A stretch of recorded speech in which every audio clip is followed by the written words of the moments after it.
Bien, estamos aquí en la Noticia al Día, en la Noticia TV canal 27.2 en la señal de Vez Cable y 203 en la señal de Cable Go.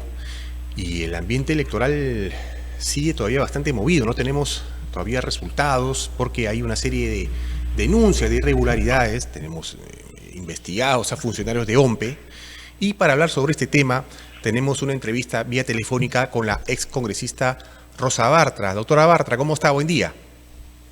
Buen día, Carlos, ¿cómo estás? Bien, doctora, gracias por concedernos la entrevista. Doctora, en medio de esta situación, nosotros nos preguntamos, ¿no? Y la mayoría seguramente se pregunta, ¿cómo podemos entrar a una segunda vuelta con nuestras instituciones electorales cuestionadas? Y no me refiero solamente a OMPE, sino también al Jurado Nacional de Elecciones. Es una situación bastante complicada, porque ocurre en medio de la crisis de credibilidad y de institucionalidad más grande que hemos tenido en los últimos tiempos. Esto lleva a que la gente no crea en nada, no crea en nadie, y sobre todo este proceso electoral tan manchado por ese manto de sospecha con respecto a fraude, irregularidades, nos pone en una situación bastante complicada para la institucionalidad, que es el pilar fundamental del buen funcionamiento del país. Claro, y digamos, entrar en esta situación en segunda vuelta, ¿qué tan riesgoso es para que, por ejemplo, para el que gane en una segunda vuelta? Muy riesgoso porque entra con una herida grave desde el momento en el cual, yo creo que quien sea que gane, no solamente ya vamos a apartarnos del proceso electoral, vamos a asumir que la segunda vuelta ocurre, que no hay mayor incidencia y que tenemos a un ganador que va a juramentar como presidente de la República el 28 de julio. Creo que quien sea que gane ya entra con una herida muy grave de credibilidad, de legitimidad, ya va a ser el hijo o el producto de una sospecha de fraude, de irregularidades, y eso es peligrosísimo para el sostenimiento de un gobernante, sobre todo con los antecedentes que hay en nuestro país de inestabilidad, de fragilidad y de una alta exposición a la posibilidad de no terminar un mandato. Claro, hay un riesgo gravísimo, pero volvamos a lo que ha ocurrido el día de las elecciones, ¿no? Ha habido denuncias de, todo lo hemos visto, mesas que no abrieron a tiempo, muchas de ellas abrieron después de las 2 de la tarde, locales que simplemente no abrieron. Es lo sorprendente que todo esto en su mayoría ocurriera en Lima. Estas denuncias, más algunas otras que se han venido conociendo sobre, por ejemplo, la aparición de cajas con actas electorales tiradas en la calle y presuntas irregularidades también en el momento del conteo. Esto, usted también decantaba por ir por ahí a unas complementarias en Lima, pese a que, según el jurado, no, por un tema de cronograma, no era posible. No solamente por un tema de cronograma no es posible porque carece de legalidad, no hay una norma que pueda amparar una elección complementaria, no solo porque está previsto solamente para elecciones regionales y municipales como figura electoral, sino porque una elección tiene que ser convocada por el presidente de la República y tiene toda una logística de preparación. Esto involucraría incluso el tener que convocar a la RENIEC para que pueda validar el padrón electoral de los que votarían en esta segunda elección adicional o complementaria, o el nombre que se le quiera dar. Y además tendría que estar justificada en un impacto real sobre sobre los resultados, que de acuerdo al análisis que ha hecho el jurado no existe. En ese contexto no se podría apostar de ninguna manera por una elección complementaria porque, insisto, legalmente no hay ningún tipo de soporte, menos constitucionalmente. Claro. Ahora, doctora, estas irregularidades que ocurrieron el día 12 de abril, ¿es entera responsabilidad de OMPE o cree usted que, como señalan algunos también, es compartida con el Jurado Nacional de Elecciones? Yo creo que ahí hay una responsabilidad compartida, definitivamente, porque si bien es cierto, el responsable directo del proceso electoral en cuanto a su organización e implementación es el organismo o la Oficina Nacional de Procesos Electorales, es decir, la OMPE. El Jurado Nacional de Elecciones, como ente rector, tiene el deber de fiscalizar y de advertir de manera oportuna los problemas que pudiera haber, y el jurado debió haberse asegurado a través de sus fiscalizadores que todo el material estaba distribuido, que estaba habilitado desde el día anterior al proceso electoral. Eso, ya que ellos son defensores acérrimos del cronograma electoral, porque así debe ser, porque constitucionalmente es lo que corresponde, ¿por qué no tomaron las previsiones de aseguramiento y de corrección oportunas? Ellos han actuado sobre la marcha, es decir, tomaron decisiones que a mí me parecen correctas a pesar de exceder el marco legal en virtud de la autonomía que tienen y la posibilidad de interpretar con criterio de conciencia y resolver con base en eso. Tomaron muy bien la decisión de ampliar 2 horas la instalación y de extender la elección para los locales que no pudieron instalarse incluso hasta el 13 de abril. De allí a pretender que hayan otro tipo de medidas adicionales excede realmente las facultades. Pero para cerrar la pregunta, sí, yo creo que la responsabilidad es compartida por estos 2 entes del sistema electoral. Ahora, doctora, el Jurado Nacional de Elecciones, en una aparente reacción a una presión, entiendo, ha anunciado una auditoría, ¿no? No ha dejado muy claro qué es lo que quiere encontrar, hacia dónde va la auditoría y qué ocurriría post-auditoría. ¿Cree que esto simplemente es parte de una lavada de cara o una forma de tener una reacción para las cámaras, para la ciudadanía nada más? No creo que sea solamente una lavada de cara, una reacción de cara a la ciudadanía. Es responsabilidad y está dentro de sus atribuciones realizar auditorías que son permanentes antes, durante y después del proceso electoral. Y son las auditorías normales a todos los sistemas que ellos utilizan.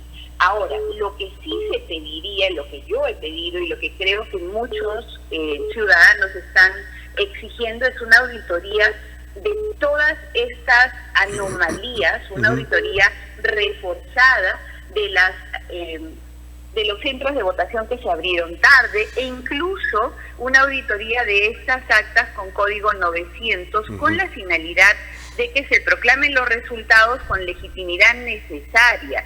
Hay una desconfianza generalizada y eso obliga al Jurado Nacional de Elecciones a responder a la necesidad de la población de volver a creer o de darle la mayor legitimidad posible a este proceso electoral y sobre todo a las instituciones que las están dirigiendo. ¿Y considera que esta auditoría anunciada por el Jurado Nacional de Elecciones debería serla una entidad internacional? Una auditoría tiene sus parámetros que fijan, por ejemplo, qué tan profundo y a qué actos específicos se va a realizar, se va a auditar. En ese sentido, yo creo que hay empresas nacionales e incluso propias del Jurado Nacional de Elecciones que pueden realizar esta auditoría. El punto sería que sea con participación plena de las organizaciones políticas e incluso de la sociedad civil a través de los colegios profesionales, de tal manera que con su participación directa puedan darnos la mayor garantía de que esa auditoría y el informe que se emita realmente son un reflejo de lo que ha ocurrido en el proceso electoral. Claro. Ahora, doctora, ¿considera que el jefe el presidente del Jurado Nacional de Elecciones, el doctor Roberto Burneo, ha debido tener un poquito más de presencia, ante medios o dar, conferencias en los últimos días? Porque, digamos que los pronunciamientos que se han emitido a nivel del Jurado Nacional han sido a través de comunicados, redes sociales, ¿no? ¿Cree que debería tener una mayor presencia en medio de estos cuestionamientos? Absolutamente. Y creo que aún no es tarde para que de forma pedagógica a la población explique cada una y responda a cada una de las interrogantes que las organizaciones políticas y los ciudadanos tienen. Ese es su deber también.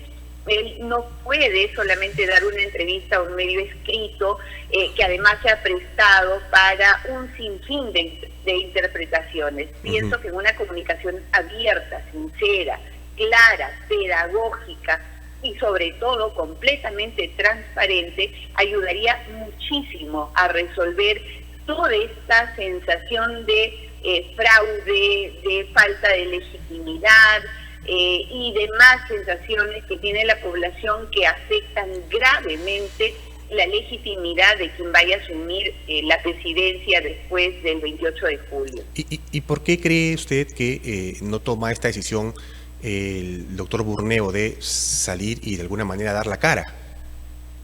Realmente es incomprensible, es el presidente del Jurado Nacional de Elecciones, la entidad que no solo fiscaliza el proceso electoral, sino que además resuelve en instancia definitiva todas las contingencias que haya en el proceso electoral. Entonces no hay ninguna razón que pueda realmente aludir el presidente del jurado para no aclarar ante la población. Eso no significa, y acá yo quiero pensar que quizás él tiene el temor de un adelanto de opinión en alguna de sus respuestas con respecto a los procesos en los cuales el jurado debe pronunciarse. Pero no se trata de que adelante opinión. Con la reserva necesaria, creo que él podría explicar y despejar todas las interrogantes que la población tiene en este momento. Ahora, doctora, en medio de estas interrogantes y estas irregularidades que se han detectado, ¿cree que hay los suficientes indicios para señalar que hay al menos una señal de que hubo un fraude en estas elecciones? No, yo no utilizaría para nada el término fraude. Y tampoco creo que todas las irregularidades que se han presentado tengan la entidad suficiente para una nulidad. La nulidad está prevista de manera taxativa tanto en la Constitución como en la Ley Orgánica de Elecciones y no hay un encuadre de los hechos que se han denunciado y las causales de nulidad. Por el principio de legalidad estamos realmente alejados de la posibilidad de hablar de un fraude y por lo tanto de solicitar una nulidad parcial que invalide el proceso electoral o una nulidad total que nos lleve a un nuevo proceso electoral. Lamentablemente no se han denunciado en el plazo oportuno las irregularidades que después se han denunciado y conocido a través de los medios de comunicación o las redes sociales. Esto es algo que nos debe dejar una lección muy grande a los que participamos en política, a los candidatos, a los partidos políticos y también a los ciudadanos con respecto a la oportunidad que hay para denunciar una irregularidad. No se hizo en la mesa, no se hizo dentro de los 3 días siguientes al proceso electoral, de tal manera que ha precluido, ha caducado la oportunidad para poder recurrir a esas irregularidades para pedir corrección. Claro, es verdad, ¿no? Ahora, doctora, si la foto queda como está, ¿no? Una eventual segunda vuelta entre Keiko Fujimori y Roberto Sánchez, ¿qué tan riesgoso es tener a Roberto Sánchez en una segunda vuelta? Bastante, es muy riesgoso, sobre todo porque no se advierte detrás de su plan de gobierno una propuesta seria para poder resolver los graves problemas que tiene nuestro país. Y creo que eso es lo que corresponde en este momento, que se resuelvan las dudas, que se resuelvan los recursos que han sido interpuestos ante el Jurado Nacional de Elecciones, que tengamos un resultado con además los informes que son obligatorios de una auditoría al proceso, se proclamen los resultados y entremos de lleno a hablar de quiénes están en la segunda vuelta y qué es lo que proponen para nuestro país. que es además un tema crucial. ¿Quiénes conforman los equipos que gobernarían? ¿Quiénes son los técnicos que soportan estos planes de gobierno? Es, creo, absolutamente necesario que empecemos a hablar ya de eso, de cara a lo que debe ser el Perú a partir de julio del 2026. Claro. Ahora, doctora, eso de equipos técnicos es importante porque sabemos quiénes acompañan, pero, digamos, la mayoría que puede haber votado por Roberto Sánchez, ¿tiene presente, cree usted, quién acompaña a Roberto Sánchez o vota simplemente porque es más este voto en contra de esta clase política que hemos tenido en estos últimos años, por ejemplo, con un Congreso deslegitimado, con congresistas que se han ganado a pulso este descrédito y con 4 presidentes en menos de 5 años? ¿Va por ahí más la votación a favor de Sánchez, cree usted? La votación de Roberto Sánchez no es solamente un voto anti o un voto de protesta. También es la expresión genuina del otro Perú, de ese Perú que parece ser invisible desde Lima, Ajá. de ese Perú que carece de oportunidades, que no tiene carreteras, que no tiene atención de su salud de calidad, que no tiene educación de calidad. Es más, ni siquiera solo de calidad, simplemente no tiene atención para sus problemas de salud. Que vive completamente inseguro, que ha tenido que instaurar sus propios métodos de protección a través, por ejemplo, de las rondas campesinas o similares. Entonces, no hay solamente un voto de enojo, de resentimiento o en contra de, hay un voto que busca que alguien los mire, los escuche, los comprenda. Uh-huh. Creo que acá también nos hace falta mirar al Perú profundo y comprender cuál es la motivación de su voto, más allá de simplificarlo a un pro o un anti. Claro, es verdad. Doctora, la última. Siempre se habla de este antifujimorismo, ¿no? Y mucha gente lo pone en carpeta justo en segundas vueltas en las que ha participado Keiko Fujimori. ¿Cree que este antifujimorismo sigue siendo igual que hace 5 años?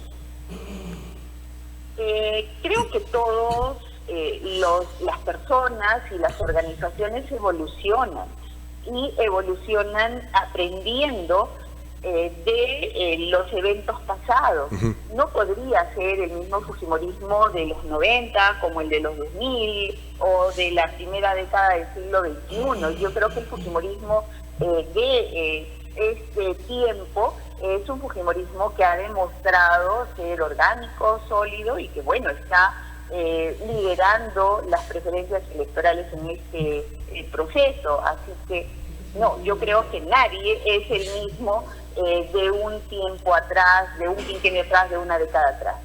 Bien, doctora, ha sido un gusto conversar con usted, bueno, y esperemos a ver los resultados de esta auditoría anunciada por el Jurado Nacional de Elecciones. Que tenga buen día, muchas gracias. Gracias a usted, buenos días. Bien, estuvo con nosotros la excongresista Rosa Bartra, quien ha sido un análisis de esta situación por la que venimos atravesando, con denuncias de irregularidades en el proceso electoral que no se resuelven y que todavía no deja claro el panorama de quienes pasan a una segunda vuelta, ¿no? Y si es que esta va a haber. Sin embargo, ella ha cuestionado severamente la labor no solo de OMPE, sino también del Jurado Nacional de Elecciones.